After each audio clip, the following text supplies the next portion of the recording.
Kind of build on what Dr. Bryant was just talking about, this idea of integrating our faith and our learning. I was talking with one of the gentlemen earlier out in the hallway and was alerting to him something that I've observed and he's seen on the streets, and that is this generation of students has their radar up. They're listening, they're watching, they're critiquing. Like every generation at 18 to 22-year-old, they want to make a difference in the world. And what they're doing, though, is reacting. Just as every generation reacts to something, they're reacting what they perceive to be the ills and the errors of the generation before them. And so they've got their radar up for one of those H words. Now, as a church historian and a theologian, I think of H being the heresy. Well, the heresy of this generation is hypocrisy. They're looking to see if you're authentic. They want to know if you're real. They want to know if what you say is really what you do. They've heard enough of do as I say, not as I do speeches. They've watched their parents, they've watched their grandparents' generation, they've looked at the leaders around them, and they're tired of that. And so they're watching to see if we're real. Now, I bring a very interesting, real perspective to the classroom. My background is such that I never imagined going to college, let alone teaching in college. I'm the guy in high school who didn't think he could handle college, so I joined the Army.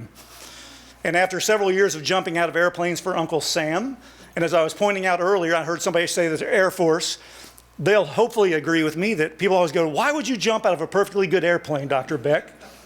You have never flown in an Air Force aircraft. They are not all perfectly good. They're held together by duct tape and spit and a lot of prayers. Well, aren't you afraid of jumping out of airplanes? Isn't that dangerous? Well, no, not at all. Jumping's easy. It's the landing that'll kill you.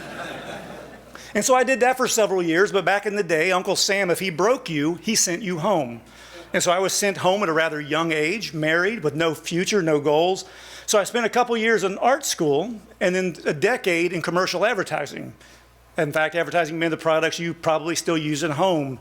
S.C. Johnson Raid, Kimberly-Clark Kleenex, some other products that I now wish I hadn't participated with, but I did that for a number of years in Chicago and St. Louis. And then while I was in St. Louis, God did something interesting one day at work. He put another Christian in my path at work who challenged me on what I believed, and I couldn't answer him why. I knew what I believed, I just couldn't tell him why I believed it. And so I began to study, I began to read, and out of that, God called me into the ministry. I thought, well, I can't preach. What am I going to do?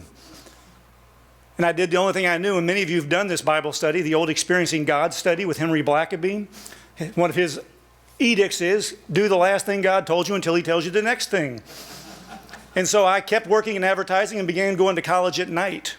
In fact, I worked full-time in advertising and went to school full-time at night for 2 years until we became convinced it was time to pack up, move off to college. And so in my mid-30s, I moved off to college and completed all 3 of my degrees back to back to back. Along the way, I've pastored a little bit. Currently, I'm pastoring here in Charleston as well. But as I come into the classroom, the students are looking at me not only as an adult, I'm in fact the age of many of their parents, which is becoming more and more disconcerting for me because I think the next step is, you're as old as my grandfather, Dr. Beck. I don't know about you. I've got an 18-year-old at home, and the idea of me being a grandparent is really scary right now. I'm not ready to be an adult yet, let alone a grandparent. It's, getting old is terminal, right? So I'm not rushing. But as I go into the classroom, the students are looking at me. The first day on campus, I rode my Harley up 8.5 years ago. And so they hear the stories, they look at my life, but they're watching to see if what I say is what I do. Amen. And so when people ask, how do you integrate faith and learning? They go, oh, it must be easy in the Christian studies school. Then I remind them, if you go to any secular university in the country, they have religion departments also. And I'm pretty sure they don't integrate much faith and learning there. And so I tell them it's an intentional effort on our part also. But in one sense, it's intentional. In the other sense, though, it's actually easy. Martin Luther, the great reformer, said 500 years ago, dealing with the issues of the Catholic Church and the priesthood, and made the case that we're all to be priests before God, that we're all have direct access to him. He made the argument about our doctrine of vocation, what it is that we do, what I do, what all of you do, or what you have done. And he made the observation, as I apply it in my language today in the 21st century, he made the case that in my particular instance, I am not a professor who happens to be a Christian. I'm a Christian who happens to be a professor. Amen. And so every day when I go to the classroom, I don't have to put on a show. I don't have to turn on a light switch that says, okay, now I have to be Christian for an hour. Every day I get to go to the classroom and get paid to be me. And as one of the movies said several years ago, the movie Drumline, for those of you familiar with it, young inner city boy who was struggling in college and was forced to take a class. And he told his professor, he said, you can't get no class to teach me to do me. Well, if you're a believer and your faith is growing and it's active and it's vibrant, there's no class that can teach you to be you. It's who you are day in and day out. And so as I go to class, the students, for better or worse, see me. But they also see me not only as the professor, not only as the expert in the topic, they see me, hopefully, as one who's taking Matthew 28 seriously. You all know it. You're familiar with the Great Commission. But notice a couple of the key words there as it relates to our task here at CSU. Go therefore and do what? Make disciples. This is more than just evangelism. This is more than just sharing your faith, strafing them, doing a little carpet bombing with the gospel and moving on. Our task is to make little people like us, as Christ makes us like him. And so every college professor is making disciples for their discipline. Here at CSU, we're making disciples not just of our disciplines, but of Christ. Because in 20 or 30 years, as many of you know, especially you life coaches, many of these students will not be doing then what they're learning today. They will change careers, not jobs, careers, multiple times.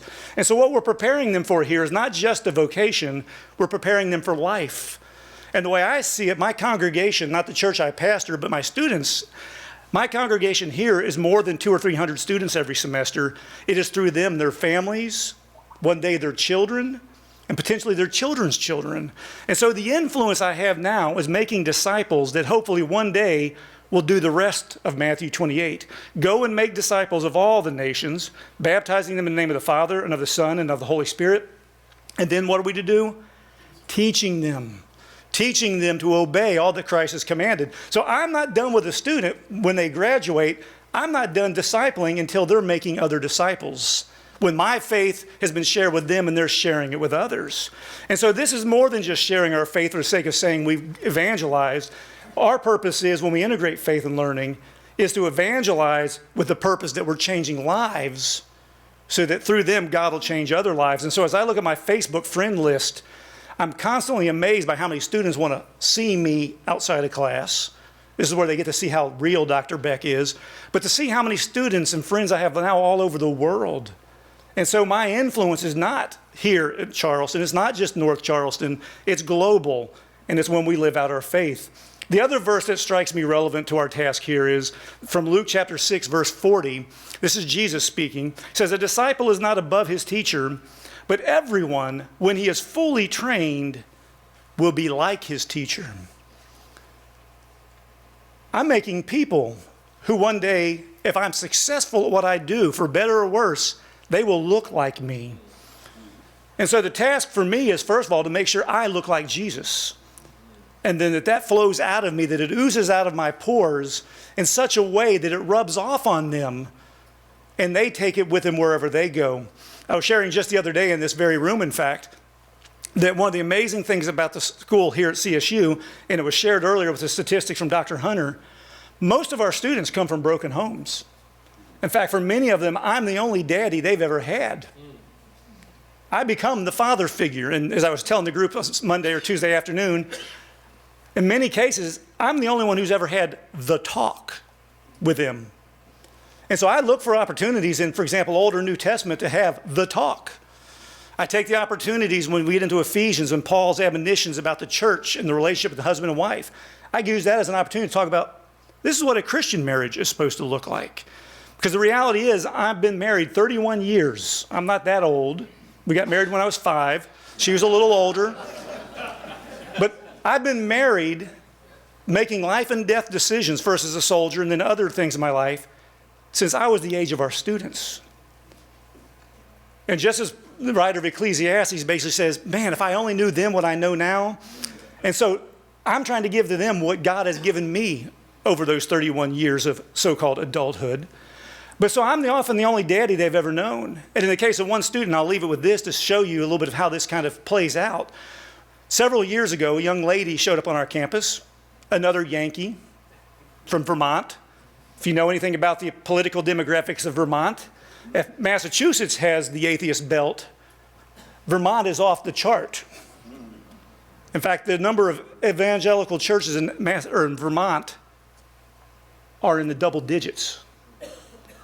And so she came here looking for the college experience. Her parents had just died 2 years before, both of them. So she basically raised herself as an older adult. She came here, she wanted to have the party experience, she wanted to have the good time, and she was angry at God. Now, how she ended up here is just one of those sweet smiles of God's providence, isn't it? That God, in his great sense of humor, brought somebody who hated him to a place that she was going to be forced to listen to him. And so she showed up in my Old Testament class her first semester and got saved in Old Testament because Christ is there. I became something, first as a proxy brother, I guess. And before she graduated, she took 11 out of the 14 different classes I teach. Today, she now lives in my hometown. When I go home for the holidays, she asks me if I want to go to church with her. And now, every year on Father's Day, I get the appellations and the love. That's what happens when you pour your lives into others. And that's what happens at CSU when Christians pour their lives into others who've been created in the image of God. That's what your money's helping us do. We're investing your money in the lives of others who, by God's grace, invested in the lives of others, who invested in the lives of others. And we span the world from this little college in what used to be a small town because we serve a big God. Thank you all.